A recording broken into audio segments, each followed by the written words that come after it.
اسرائیل نے پھر سے حملہ کر دیا تہران کے اوپر، ان کے گیس فیلڈز کے اوپر، تو ان کے بندرگاہوں پہ.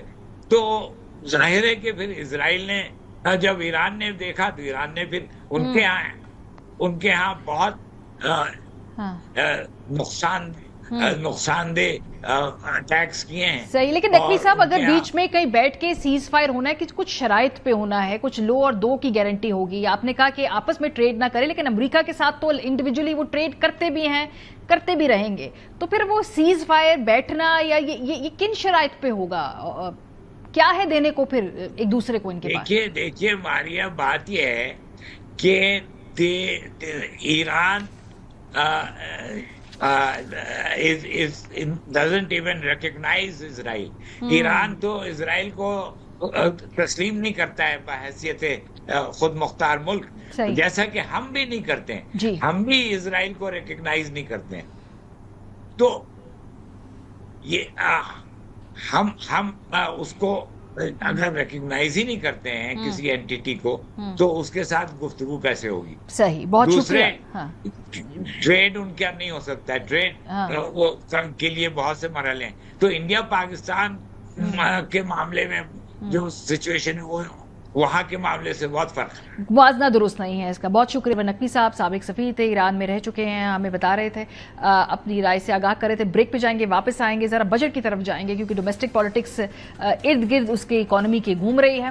اور ہم پوچھیں گے آنے والے پینلسٹ جو ہمارے اگلے سیگمنٹ میں ہیں کہ بھائی پاکستان کی مڈل کلاس تنخواہ دار طبقہ اور کتنی دیر تک ٹیکس کا بوجھ اٹھاتا رہے گا. بریک کے بعد ہمارے ساتھ رہیں.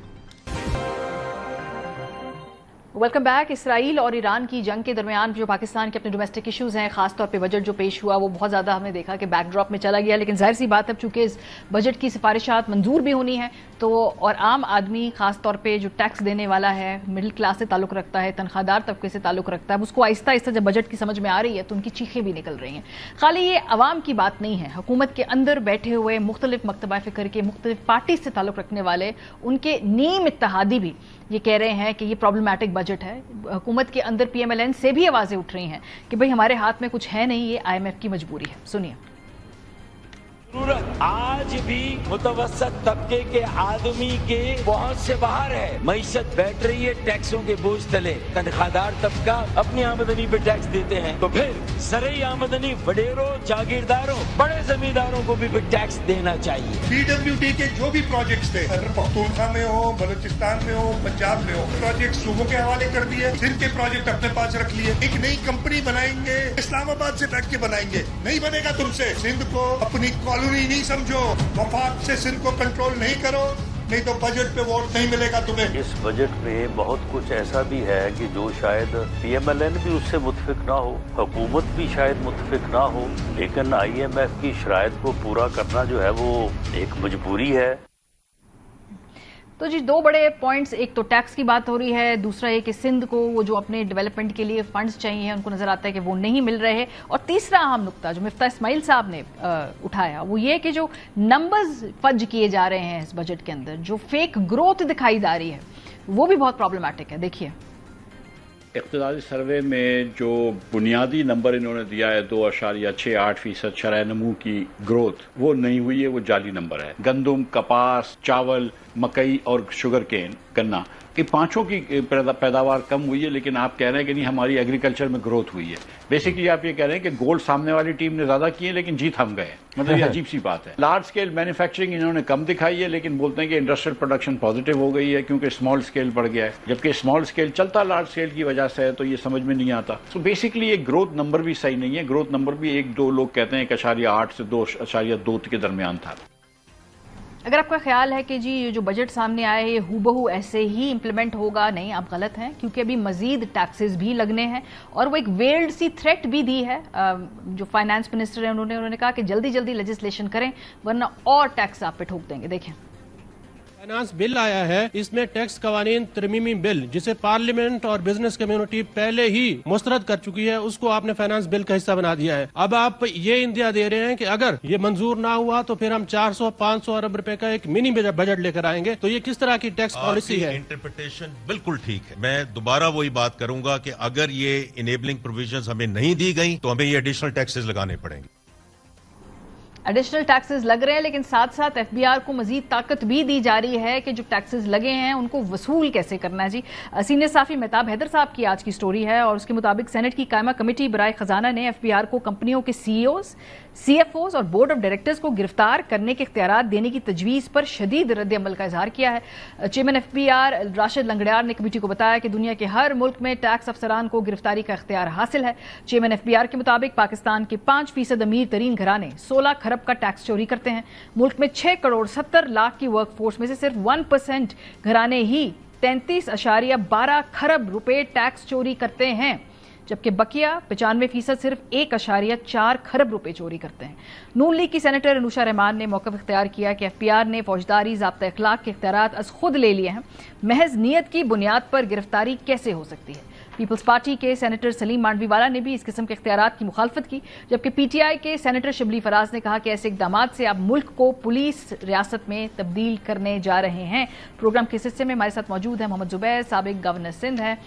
اس کے علاوہ ہمارے ساتھ رانا احسان افضل خان صاحب بھی ہیں, وزیر اعظم کے کوارڈینیٹر ہیں. اب اس بجٹ کو ایکسپلین بھی کرنا ہے, اس کو ڈیفینڈ بھی کرنا ہے اور جس شکل اور صورت میں یہ پاس ہوگا اس کے متعلق جوابات بھی دینے. رانا صاحب چونکہ آپ حکومت ہیں, پہلا سوال آف کورس آپ سے ہی ہوگا. یہ جو ایک آپ نے نظر سے ایک سٹوری بھی گزری ہوگی کل شہباز رانا صاحب نے بھی کی, جس میں انہوں نے کہا جی کہ یہ جو کابینہ میں جب آیا وہ ٹیکس کے معاملات کا, تو وہ بیٹھے بٹھائے آپ نے 2.5% کر دیا جو تنخواہ دار طبقے پہ آپ نے آئی ایم ایف سے کمٹمنٹس دی تھی کہ آپ ان کو 5% ریلیف دیں گے, تو 5% سے 1% ریلیف دیں گے, آپ نے 2.5% کر دیا. یہ کیا ایسا ہی ہوا تھا اس میٹنگ کے اندر کہ پہلے ریلیف زیادہ دیا جا رہا تھا لیکن چونکہ سرکاری ملازمان کی تنخواہ بڑی تو اس کو وہاں تبدیل کرنا پڑا؟ بسم اللہ الرحمن الرحیم. دیکھیں, جب بھی کوئی پرپوزل آتا ہے تو صرف ایک سنگولر پرپوزل نہیں آتا, ملٹیپل سیناریوز بنتے ہیں, 2-3 آپشنز نکالی جاتی ہیں اور آبویسلی کہیں اگر ریونیو شارٹ فال ہو رہا ہے تو پھر آپ نے دوسری طرف سے کور کرنا ہوتا ہے. تو میں جو ہے کوئی اس طرح کا نہیں تھا, اس پہ بحث ہوئی کہ کہاں جو ہے وہ تنخواہ دار طبقے کے حوالے سے بھی اسی طرح پرپوزل بنے ہوئے تھے کہ پہلے بھی ایک 10% کا پرپوزل تھا, ایک 7% کا پرپوزل تھا, ایک 5% کا بھی پرپوزل تھا.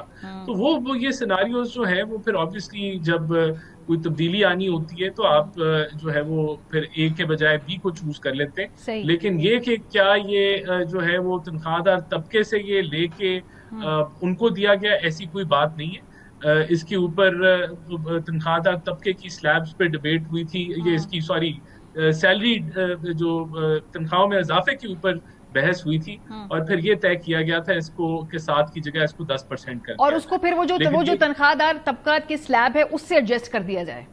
نہیں, ایسا نہیں ہے. ایسا نہیں ہے کہ وہ ایڈجسٹمنٹ سیلری سے لے کے ادھر دے دی گئی تھی. کوئی ایسی کوئی بیک اینڈ فورتھ نہیں ہوئی تھی. وہ ایڈجسٹمنٹ پھر کہاں سے ہوئی رانا صاحب, اگر وہاں سے نہیں ہوئی, کیونکہ ہوئی تو ہے لاسٹ مومنٹ پہ, پھر نہیں وہ دیکھیں وہ پھر اور کسی جگہ سے انہوں نے کور کی ہوگی, لیکن ایسا نہیں ہے کہ یہاں سے کور کر کے ادھر کر دی تھی. یہ بالکل انکریکٹ ہے, ایسا نہیں. اچھا ٹھیک ہے. اچھا, یہ جو آج اب ایف پی آر سے متعلق خبر ہے کہ بھئی اب COs CFOs کو بھی گرفتار کرنے کے اختیارات دیے, کہ دنیا بھر میں وہ کیا یہ ایک طریقے کا رائج ہے, اس کے علاوہ اور کوئی طریقہ نہیں ہے؟ بالکل رائج نہیں ہے. لیکن میں ایک چیز, چونکہ بجٹ کی بات کر رہے ہیں اور اس حکومت کے حوالے سے بات کر رہے ہیں, ایک تو میں یہ یاد دلاتا ہوں کہ شہباز شریف صاحب کا یہ 4تھا بجٹ ہے. جی, 4تھا بجٹ بہت ٹائم گزر چکا ہوتا ہے. So this budget and the commitments in this budget cannot be looked entirely on its own. ہمیں وہ وعدے بھی یاد کرنے ہیں کہ 2022 میں جو کیے گئے تھے, 2023 میں, 2024 میں. It is extremely important to connect that کہ یہ کہتے کیا رہے ہیں. انہوں نے تو اس وقت کہا تھا فلور آف دی ہاؤس میں میں اپنے کپڑے بیچ دوں گا اور یہاں کی اکانومی کو ٹرن اراؤنڈ کر دوں گا. So after 3 years of full 3 years 2022 جولائی سے لے کے آج تک پاکستان کی, یہ میں اس لیے کہتا ہوں کہ یاد دہانی کے لیے, پاکستان کی جو average G D P growth ہے 1.66%, وہ 2.68% کنسیڈر کر کے, جو کہ فجڈ ہے, فیک ہے, بٹ اس کو مان بھی لیا جائے تو 1.66% ہے, which is the lowest 3-year average in our history and is well short even of the population growth rate of 2.6%. So obviously اس کا implications کیا ہیں؟ غربت میں اضافہ اور بے انتہا اضافہ, ان امپلائمنٹ میں اضافہ اور بے انتہا 22% ہے ان امپلائمنٹ ریٹ. 8-9% ہوتے ہیں نا ماریا تو چیخیں نکل جاتی ہیں. یہاں 20% ہے. نکلی ہوئی ہے نا, نہیں بٹ حکومت تو سمجھتی ایکچولی شہباز شریف سمجھتے بہت زبردست ہو رہا ہے. نہیں سمجھتے نا میڈیا پہ کہ کیا کہیں کہ ہم سے نہیں, میڈیا میں نہیں, جو ان کے ارد گرد لوگ ہوتے ہیں, احسان کو زیادہ اچھا پتہ ہوگا, بٹ وہ ان کو جو وہ دلاتے ہیں نا, وہ ایسے سمجھتے ہیں کہ جب ہم شاہی خاندانوں میں جاتے ہیں, محلوں میں جاتے ہیں, اور زبردست وہ MOU سائن ہوتے ہیں, اور وہ ترقی کا ایک انڈیکیٹر ہے. ابھی کی فگرز مجھے نہیں پتا کیا ہیں, بٹ لاسٹ ایئر کی جو فائنینس منسٹر نے کنفرم بھی کی تھی, پاکستان's investment ratio was lowest in 50 years. So this is as far as the investment is concerned. لیکن پی ایم ہاؤس کے اندر ماحول ایسا, آپ نے کام کیا ہے, آپ کو معلوم ہے ماحول ایسا ہوتا ہے, بابو وہاں پہ ہوتے ہیں, آپ کے سارے ہمنما ہوتے ہیں, وہ ایک ٹون اور ایک بیانیے جن کو پتا ہوتا ہے نا, جن کو پتا ہوتا ہے, جس طرح I would know کہ امیجن رانا احسان کو بہت اچھی طرح اکانومی سمجھ ہے, ٹھیک ہے نا, نہیں اکانومی کی بھی سمجھ ہے نا, نمبرز کی بھی سمجھ ہے. یہ تو ان کو تو پش بیک کر دیا جاتا ہے نا, لیکن Rana Tanveer and Khawaja Asif and so on and so forth, جنہوں نے ایک فساد کریٹ کرنا ہے, جنہوں نے یہ جسٹیفائی کرنا ہے کہ ہمارا آنے کا مقصد کیا تھا, ہمارا جو ریگنگ کی تھی اس کا مقصد کیا تھا, وہ ساری چیزیں. اور یہ جو آپ کا سوال تھا نا CFO CEO, ظاہر سی بات ہے اگر آپ بزنس مین کو یہاں سے بھگائیں گے, انویسٹمنٹ کا میں نے بتا دیا کہ کتنی بری حالت ہے FDI کی, اگر یہاں کے بزنس مین کو بھی اگر آپ ڈرائیں دھمکائیں گے تو اس کو پہلا موقع ملے گا of an investment opportunity in Dubai اور بنگلہ دیش اور اینیویئر ایلس, وہ ہل ٹیک دس منی دیئر. دھمکی ہے نا کہ یہ ٹیکس دینا نہیں, اگر ہم سے ٹیکس لیں گے تو پھر ہم یہاں سے انویسٹمنٹ لے کے چلے جائیں گے. آپ ٹیکس دیں, حکومت کیوں آپ کے پیچھے آئے گی؟ نہیں, ٹیکس بھائی, ٹیکس نہ دینے کا جو آپ کا جوڈیشل نظام ہے نا, جوڈیشل نظام ایک پہلے حکومت فیل کرتی ہے کہ وہ بڑا سلو ہے, اینڈ دیٹ الاؤز کہ وہ اسٹے لے لیا, یہ اس کو سپیڈ کریں. یہ ڈرانا دھمکانا بغیر نوٹس کے آپ نے اکاؤنٹ فریز کر دینا, یہ تو ظاہر سی بات ہے کوئی ایکسیپٹ نہیں کرے گا. دیکھیں جو فگرز پیش ہو رہے ہیں, 1% جو گھرانے ہیں پاکستان کی ایلیٹ کے, وہ 33.1 پرابلم ہی ہے. I'm sorry to take more time. Problem in Pakistan is کہ Pakistan is an elitist society, اور ہمارے جو حکمران طبقے ہیں, خاص طور پر PMLN PPP جو 40 سال سے ہمارے اوپر قابض ہیں, یہ تو سمجھتے ہیں کہ یہ طریقہ یہی ہے, 1% نے رول کرنا ہے. Who cares? اسٹاک مارکیٹ کتنی 1,20,000 سے اوپر چلی گئی ہے, اور غربت کی لکیر who is concerned about. Rana صاحب ہاتھ کھڑا کر رہے ہیں, وہ اس پہ کچھ پوائنٹ اپنا ایڈ کرنا چاہتے ہیں. جی رانا صاحب یہ بتائیے نا کہ پھر کیسے ٹیکس لیں گے, یہ آپ ان کو ایکسٹرا یہ اختیارات دے کے پھر چھاپے پڑیں گے, گرفتاریاں ہوں گی, اسٹرکٹ انفورسمنٹ ہوگی FBR کے ذریعے؟ دیکھیں, میں آپ کو 2-3 حقائق عوام کے سامنے رکھنا چاہتا ہوں کہ یہ کوئی ایسا نہیں ہے کہ یہ SME سیکٹر یا تاجروں کے خلاف یہ کارروائی ہونے جا رہی ہے. There is a method to this madness. Number 1, جو ٹیکس فائلرز ہیں, جو بڑی کمپنیز ہیں جو کہ ڈومیسٹک انڈسٹری میں کام کرتی ہیں, جن کی اربوں کا ٹرن اوور ہے, وہاں سب سے زیادہ ٹیکس ایویژن ہے. یعنی کہ اگر ان کی پروڈکشن 10 آئٹم کی ہے تو وہ ٹیکس کے اندر وہ 2 یا 3 آئٹمز کی پروڈکشن دکھاتے ہیں. یعنی کہ 70-80% جو ہے وہ ڈسکلوجر ہے ہی نہیں سیلز کا. یہ میں آپ کو حقائق بتا رہا ہوں. تو دیکھیں, بات یہ ہے کہ یہ کسی کو پریشان ہونے کی ضرورت نہیں ہے, کسی کو کوئی عوام کے پیچھے FBR نہیں آ رہی, اور اس کا مقصد یہ جو ہے کہ ڈسکریشنری پاورز لے کے کوئی کرپشن ہو, اس چیز کو پرائم منسٹر ہر ہفتے مانیٹر کرتے ہیں. نمبر 1. اب اگر ایک ایسی انڈسٹری ہے, پولٹری ہے مثال کے طور پہ, اس کا ہیچریز کا ہے, اور وہ چوزے جو ہے وہ 100 بنا رہے ہیں اور دکھا وہ 10 رہے ہیں, تو یہ تو اس کا بوجھ کس کو اٹھانا پڑ رہا ہے؟ سیلریڈ کلاس کو اٹھانا پڑ رہا ہے. وہ بوجھ جو اس کو اصولی طور پہ اپنا ٹیکس ادا کرنا چاہیے اور وہ نہیں کر رہا, تو at the end of the day tax rate بڑھا کے عوام پہ بوجھ ڈال رہا ہے. تو یہ تو ہم تو ایلیٹ کے پیچھے جا رہے ہیں, ہم تو ان کے پیچھے جا رہے ہیں جن کا ٹیکس بنتا ہے اور وہ دے نہیں رہے. تو یہاں ہم کوئی ایسے بزنسز کے خلاف تو نہیں جائیں گے جو اپنی ٹیکس جو ہے وہ ڈسکلوجر پورا کر رہے ہیں. تو ایک میسو کریکشن ہونے جا رہی ہے.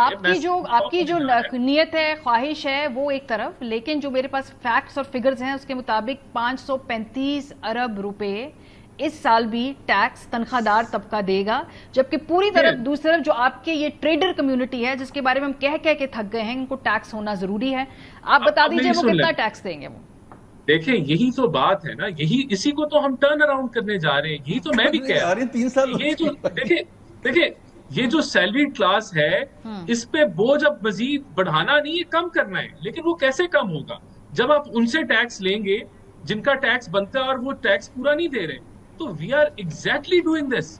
تو الحمدللہ ہم وی آر کانفیڈنٹ کہ یہ جو بات ہے باقی بالکل درست بات کر رہی ہے بزنس کمیونٹی, اور اگر سینٹ کی اسٹینڈنگ کمیٹی نے یہ بات کی درست کہہ رہے ہیں کہ اس کے اندر ایسی ڈسکریشنری پاورز استعمال نہ ہو کہ کوئی کرپشن کا ایلیمنٹ آئے. ہم بھی یہ کہتے ہیں, پرائم منسٹر بھی یہی کہہ رہے ہیں. تو اگر کوئی اچھی تجاویز آئیں کہ اس کے اندر اس ایلیمنٹ کو دور کیا جائے تو وی ول ایکسپٹ دیم.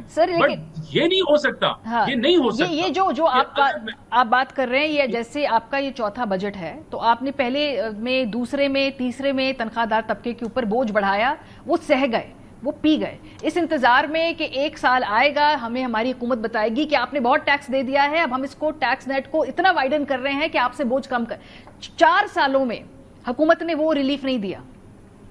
دیکھیں میں اب آپ کو یہ 3 سال زبیر صاحب نے کہا کریکٹ ہے, 3 سال گزر گئے. دس از آلسو اے لیسن کہ اگر آپ ریفارم ایجنڈے کو ان بٹوین چھوڑ جائیں اور اپنی کریڈیبلٹی ملٹی لیٹرلز انٹرنیشنلی کھو جائیں تو اتنی بڑی آپ کو جو ہے وہ چوٹ کھانی پڑتی ہے. 3 سال لگے ہیں اسٹیبلائزیشن, اور یہ اگر دوبارہ ہم یہ رستہ کھو بیٹھے, اگر دوبارہ ہم لوگ وہ اس ریفارم ایجنڈا سے ہٹ بیٹھے تو شاید پھر اگلی دفعہ 7 سال لگے. تو ہم نے تو ان پاپولر فیصلے کر کے ہم یہاں تک پہنچے کہ وی ہیو ریچ مجھے ان پاپولر اسٹیبلائزیشن. فیصلے سمجھا دیں سر. سرکاری ملازمان کی تنخواہ بڑھانا کیا ان پاپولر فیصلہ ہے؟ کیا لیجسلیشن کرنے والوں کی تنخواہ بڑھانا, چیئرمین سینٹ کی تنخواہ بڑھانا, چیئرمین, یہ ان پاپولر فیصلے مجھے گنوا دیں جو آپ نے کیے ہیں. میں آپ کو بتاتا ہوں ان پاپولر فیصلے کیا ہیں. ان پاپولر فیصلے یہ ہے کہ ہم نے کنزمپشن بیسڈ گروتھ نہیں کی, ہم نے امپورٹ لیڈ گروتھ نہیں کی, ہم نے مزید جو لونز میں ڈالر ٹرمز میں اضافہ نہیں کیا. پچھلے سال میں دیکھ لیں نیٹ لونز میں 0 اضافہ ہے. تو ہم نے جہاں فسکل کنسولیڈیشن کی, میکرو اکنامک اسٹیبلٹی کی, یہ ان پاپولر فیصلے ہیں. یہ بڑا پاپولر فیصلہ ہے کہ ہم 20 ارب ڈالر کا خسارہ کریں اور 6% گروتھ دکھا دیں, اور وہ مصنوعی گروتھ وہ 1-2 سال اچھے گزر جائیں.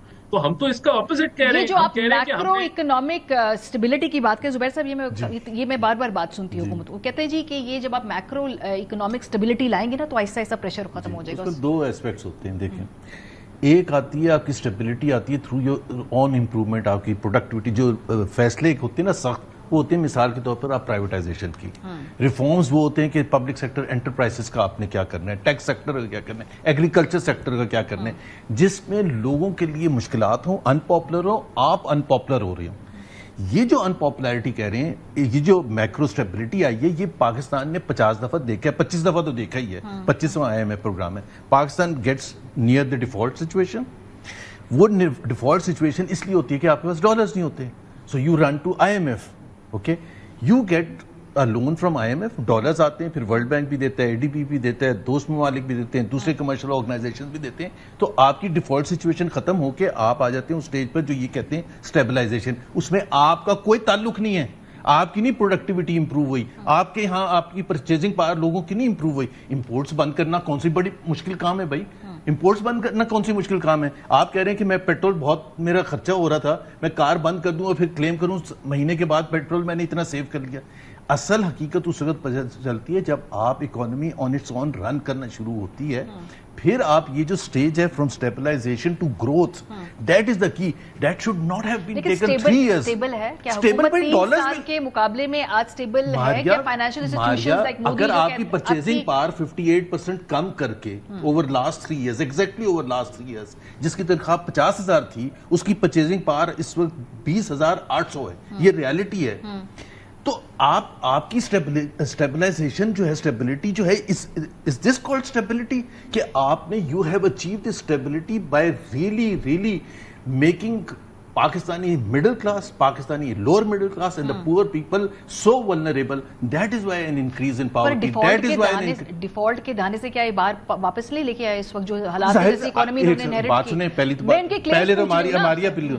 ڈیفالٹ کے دھانے پر مسلم لیگ جب حکومت PDM آئی ہے تو اس وقت ڈیفالٹ کے دھانے پر نہیں تھا, اور اس کی سب سے بڑی اگزامپل یہ ہے کہ مفتاح اسماعیل اگست 2022 میں IMF کے ساتھ معاہدہ ہو گیا. 1 سپتمبر کو IMF نے پیسے دے دیے تو IMF was back. There was no default thing. Ishaq Dar صاحب جب آئے تو انہوں نے کہا I don't care about IMF, اور وہ لے کے گئے ہیں دھانے پر ڈیفالٹ کے جون 2023 تک, جب ہمارا ریزروز جو تھے وہ گر کے $2.9 بلین صرف رہ کے, and exchange rate obviously was having its field day, 300 سے اوپر چلا گیا dollar and so on and so fourth. So stability کون سی لے کے آئے آپ؟ ڈالر وہ تو آپ نے پہلے 20 دفعہ 25 دفعہ کیا, آپ ڈالر لینے چلے جائیں بینک سے, آپ لون لے لیں, ایک سیکنڈ ماریا, گھر میں کھانے کے لیے پیسے نہیں ہے, نوکری نہیں ہے, بزنس نہیں ہے, آپ بینک سے لون مل جائے تو آپ اس کو کہیں گے یہ اچھا ہو گیا کہ اب کھانا پکنا شروع ہو گیا. یہ جو رانا صاحب یہ جو بات کر رہے ہیں زبیر صاحب خاص طور پہ یہاں پر, جو فگرز ابھی ریسنٹلی آئے ہیں خاص پاکستان کے اندر پاورٹی لائن کو ری ڈیفائن کیا ہے, یہ جو صاحب آپ باتیں کر رہے ہیں نا, اس کی جو کل حقائق یہ کہ اس وقت 44% لوگ خطے غربت میں رہ رہے ہیں اس ملک میں. دیکھیں بڑی سمپل سی بات ہے, جو پاورٹی ایک تو $2.15 پر ڈے سے ریوائز کر کے $3 پہ ورلڈ بینک نے کیا ہے, جس کی وجہ سے یہ پرسنٹیجز میسیولی چینج ہوئی ہیں اور دنیا بھر میں چینج ہوئی ہیں. لیکن جو بہت میں کہہ رہا ہوں سمپل سی بات یہ ہے کہ جب تک پاکستان 2-3% کی گروتھ ریٹ پہ رہے گا, جو کہ اس کے پاپولیشن کی گروتھ کے برابر ہے, تو پاورٹی بڑھے گی. پاکستان کو یہ جو بوم بس سائیکل ہے جس میں آپ 5-6% کی گروتھ ریچ کرتے ہیں اور پھر آپ کا ایک کرنٹ اکاؤنٹ ڈیفیسٹ آ جاتا ہے, پھر آپ ڈالرز لے کے کشکول لے کے دنیا بھر میں جاتے ہیں اور پھر 2-3 سال آپ کو لگتے ہیں نارملائز اسٹیبلائز کرنے کے لیے.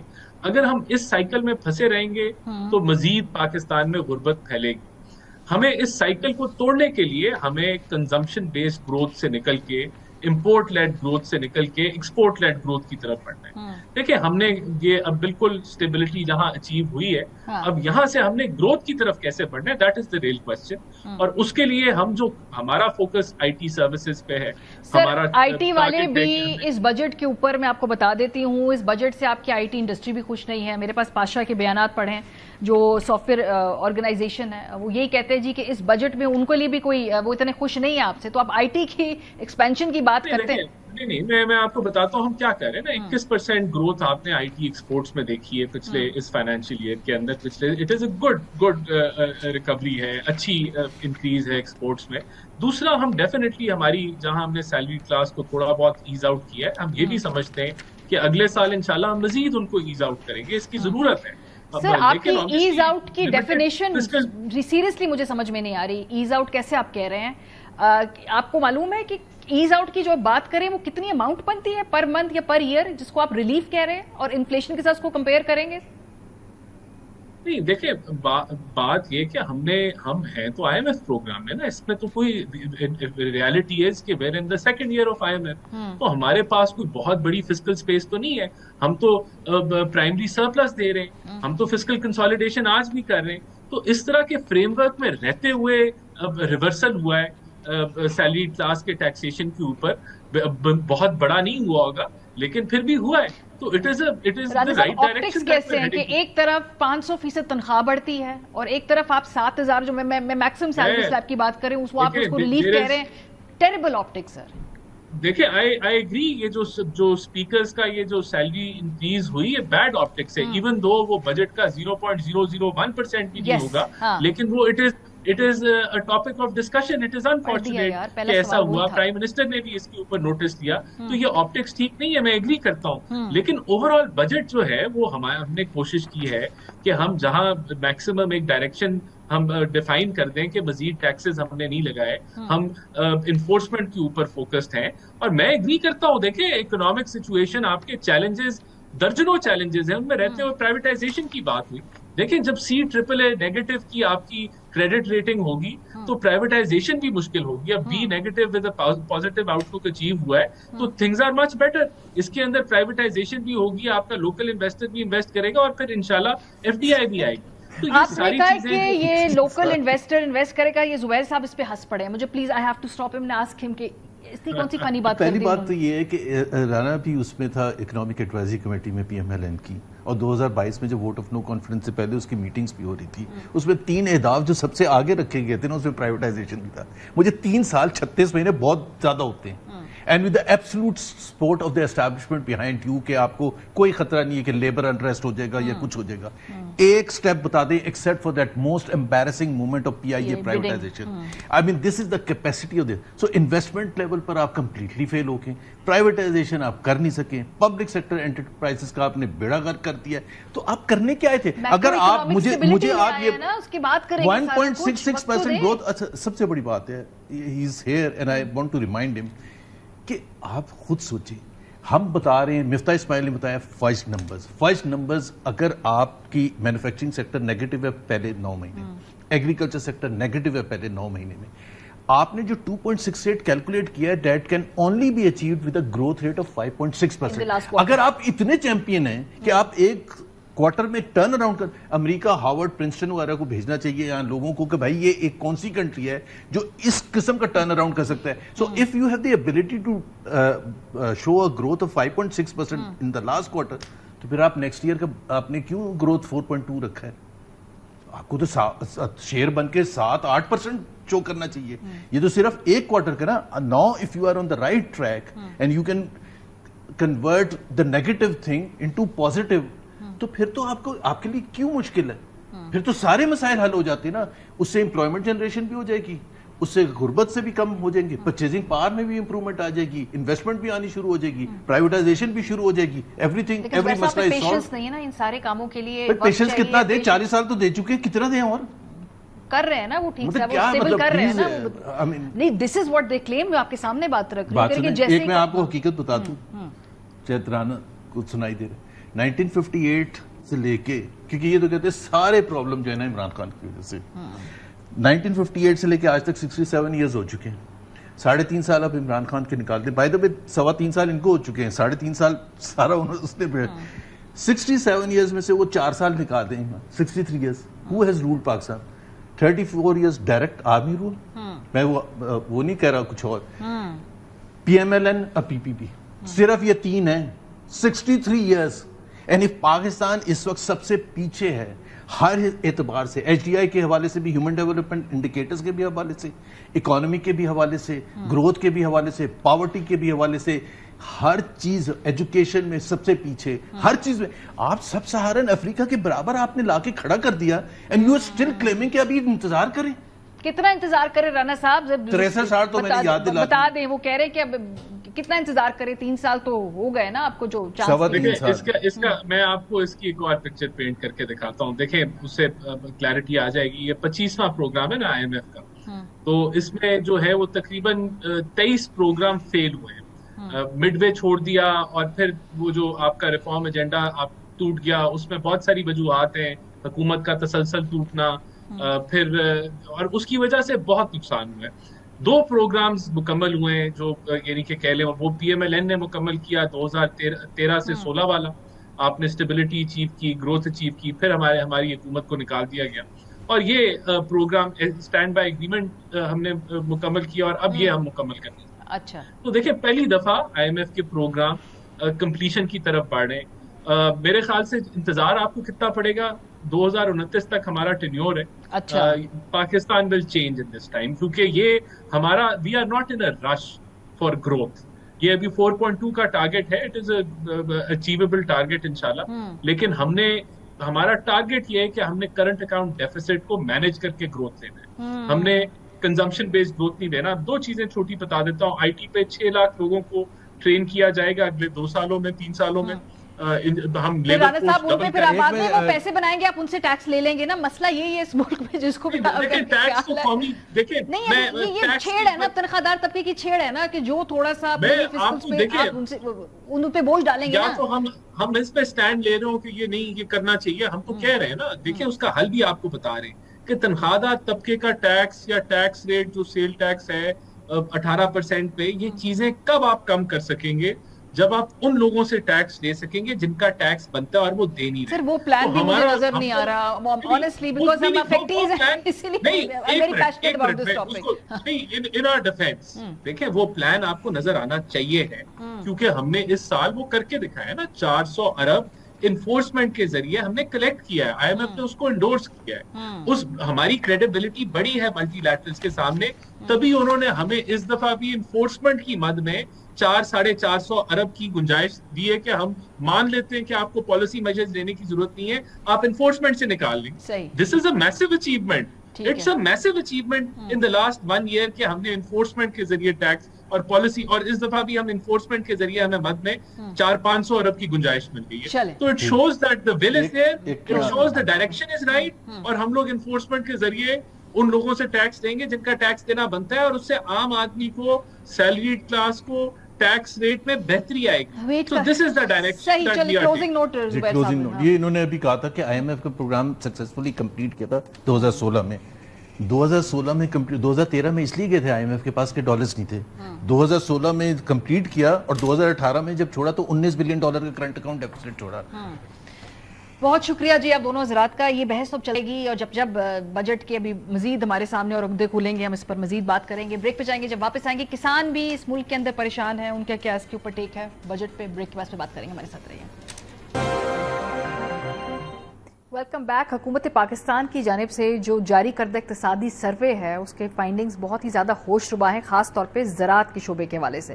پاکستانی حکومت کی طرف سے جو یہ سروے سامنے آیا ہے اس کے مطابق معیشت میں کلیدی کردار کے حامل زراعت کے شعبے میں موجودہ مالی سال کے دوران شرح نمو 1% سے بھی کم رہی ہے. تمام اہم فیصلوں میں 13.49% کمی واقع ہوئی ہے, جس کی وجہ کاشت کے رقبے میں کمی اور موسم کی خراب صورتحال ہے. حکومتی اعداد و شمار میں بتایا گیا ہے کہ زراعت کے شعبے میں 0.56 شرح نمو کی وجہ پولٹری اور لائف سٹاک کے شعبے میں ہونے والی معاشی ترقی ہے, جبکہ بڑی فصلوں کی پیداوار میں نمایاں کمی واقع ہوئی ہے. حکومت کے مطابق موجودہ مالی سال میں کپاس کی پیداوار میں 30% سے زائد کی کمی ریکارڈ کی گئی ہے, جو 70 لاکھ بیلز رہی ہے. گزشتہ سال ملک میں 1 کروڑ سے زائد بیلز کی پیداوار ہوئی تھی. گنے کی فصل تقریباً 4% کمی کے بعد 84 لاکھ ٹن رہی ہے. موجودہ مالی سال میں چاول کی پیداوار میں تقریباً 1.5% کی کمی ریکارڈ کی گئی ہے, جس کے بعد اس کی پیداوار 90 لاکھ ٹن رہی ہے. ملک میں مکئی کی پیداوار بھی موجودہ مالی سال میں 15% کمی کے بعد 82 لاکھ ٹن رہ گئی ہے. اسی طرح موجودہ مالی سال میں گندم کی فصل میں لگ بھگ 9% کی کمی ریکارڈ کی گئی, جس کے بعد اس کی پیداوار 2 کروڑ 80 لاکھ ٹن رہ گئی, جو گزشتہ مالی سال میں 3 کروڑ 10 لاکھ ٹن تھی. ماہرین کا خیال ہے کہ اس کی وجہ حکومتی پالیسیوں کے علاوہ ماحولیاتی تبدیلی بھی ہے. پروگرام کے اس حصے میں خالد محمود کھوکھر صاحب, صدر پاکستان کسان اتحاد, ہمارے ساتھ موجود ہے. بہت شکریہ کھوکھر صاحب. یہ جو میں فیکٹس دیکھ رہی ہوں یہ تو بڑے تشویشناک ہیں. اس کے تو اثرات فوڈ باسکٹ پہ پڑیں گے, اس کے اثرات آگے آنے والی اکانومی پہ اس طرح سے پڑے گے, پھر حکومت امپورٹ بھی کرے گی. تو آپ نے یہ اپنے تحفظات بتائے ہیں. آپ کے پاس ٹائم بہت کم ہے, میری بات سنیں. سب سے بڑا مسئلہ یہ ہے کہ کاشتکار کو فصل کا ریٹ نہیں مل رہا. یہ جو فصلیں کم ہوئی ہیں یہ کوئی موسمیاتی تبدیلی کی وجہ نہیں ہے, یہ وجہ یہ ہے کہ کاشتکار نے بیلنس یوز آف فرٹیلائزر نہیں کی, اس کے پاس پیسے نہیں تھے. ہماری اب دیکھیں نا کہ 2200 ارب روپے ہمیں صرف گندم میں اصل ریٹ سے کم ملا ہے. ابھی مکی کا آپ لے لیں کہ 3500-3600 روپے ریٹ تھا, جو ہی کاشتکار کی ہارویسٹنگ شروع ہوئی تو ریٹ ہو گیا 2000 روپے 2100 روپیہ. جب کاشتکار تمام سبزیوں کا کاشتکار کو ریٹ نہیں ملا, کاشتکار کو تو معاشی قتل کیا گیا اس دفعہ. گندم ہماری تمام فصلوں کا انجن ہے, جب گندم کا اگر ریٹ نہیں ملے گا تو باقی فصلیں بہتر نہیں ہوگی. اس کا ثبوت یہ ہے کہ 2 سال پہلے ہمیں ریٹ ملا 3900, پچھلے سال ہم نے آپ کو گروتھ 36.5. پچھلے سال اگر گندم کا ریٹ نہیں ملا تو اس دفعہ گروتھ آپ کی مائنس پہ آ گئی. یہ 0.56 لائف سٹاک کی وجہ سے, ورنہ آپ کی یہ -10 ہوگی کم از کم, کیونکہ اس کی وجہ یہ ہے کہ میجر تمام فصلوں میں آپ خود بتا رہی تھی کہ 9% گندم میں کمی ہے, 40% آپ کی کاٹن میں کمی ہے. کاٹن میں ہماری 70 لاکھ بیل نہیں ہے, 5.2 ملین بیل ہے جو ریکارڈڈ بیل ہے جی. 52 لاکھ بیل ہے ایکچولی, ٹھیک ہے نا. اور جو حالات میں آگے دیکھ رہا ہوں, جو اگلا انہوں نے ٹارگٹ فکس کیا اگلے سال کے لیے 4.5, ناممکن ہے, کیونکہ اس کی وجہ بجٹ میں زراعت کے لیے کچھ نہیں رکھا گیا اس وقت تک. 1 پینی نہیں ہے زراعت کے لیے. ہمیں چاہیے سپورٹ پرائس چاہیے, ہمیں پرائس چاہیے, کوئی پرائس کا میکنزم چاہیے, پرائس کمیشن چاہیے. اگر ہماری پیداواری لاگت اور 60-25% منافع ہمیں نہ ملے, اب کس کے لیے کاشت کریں گے؟ میں واضح آپ کے چینل پہ بتا کے جا رہا ہوں کہ اگلے سال گندم کی کاشت میں منیمم 50% کی کمی آئے گی. یہ ملک افورڈ نہیں کر سکتا.